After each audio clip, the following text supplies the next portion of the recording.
Good morning, I'm your teacher Bun, and today I'll be introducing you to the Battle of Gettysburg. The battle was fought over the course of the first 3 days of July in Gettysburg, Pennsylvania in 1863.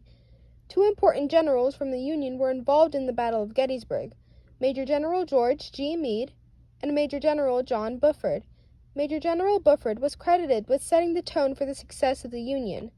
Buford was the one that realized that the war was rising, so, to prepare, he asked his troops for 2.5 to dismantle and confuse the Confederates in order to buy time for General John Reynolds' troops to enter the prefect's strategic positions on high land. Amid this confusion, Buford's men fought on the front lines to chase the Confederate soldiers to Virginia, despite being severely outnumbered by the Confederate forces. There were two important generals on the Confederate side, General Robert Lee and George Pickett. George Pickett was a commander of a small division of troops in the Confederate Army. His men were able to defeat the Union front lines and were able to take more ground than any other Confederate division during the battle. But even with these good strategies, nevertheless, it was a victory for the Union. Now in this war, many crazy things happened.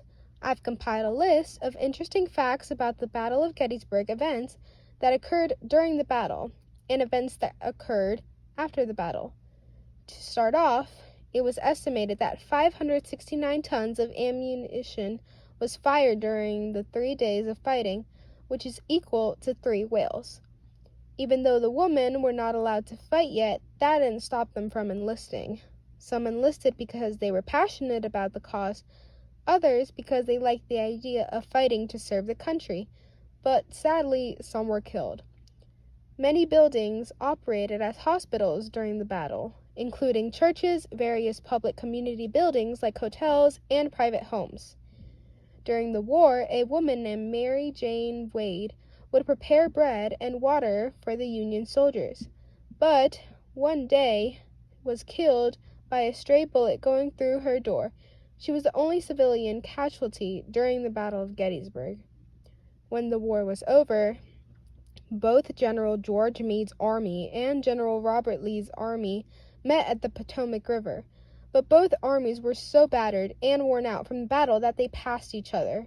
The Battle of Gettysburg ended Confederate enslavement of free blacks from the North. It ended the Confederates' last full-scale invasion of the North. Citizens bought out part of the battlefield in order to honor the Union soldiers and make them a final resting place. The cemetery was dedicated on November 19th in 1863, the same day that Lincoln gave his now famous Gettysburg Address, but every soldier's body would not be moved there until long after the dedication. Gettysburg also became a national military park in 1895. Wonderful art was also made to portray the Battle of Gettysburg. Here are some that I found. This one was The Battle of Gettysburg by Severino Ballardi.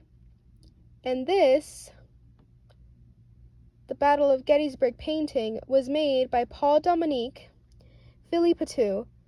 And finally, this one is called The Battle of Gettysburg, July 3rd, 1863, by Everett. The battle concluded with 23,049 Union deaths and a whopping 28,063 Confederate deaths. Though the Union was outnumbered, they still managed to stomp the Confederates with their strategic battle positions and courageous fighting. I hope you were paying attention. You'll probably need this information for a test. Well, thanks for watching.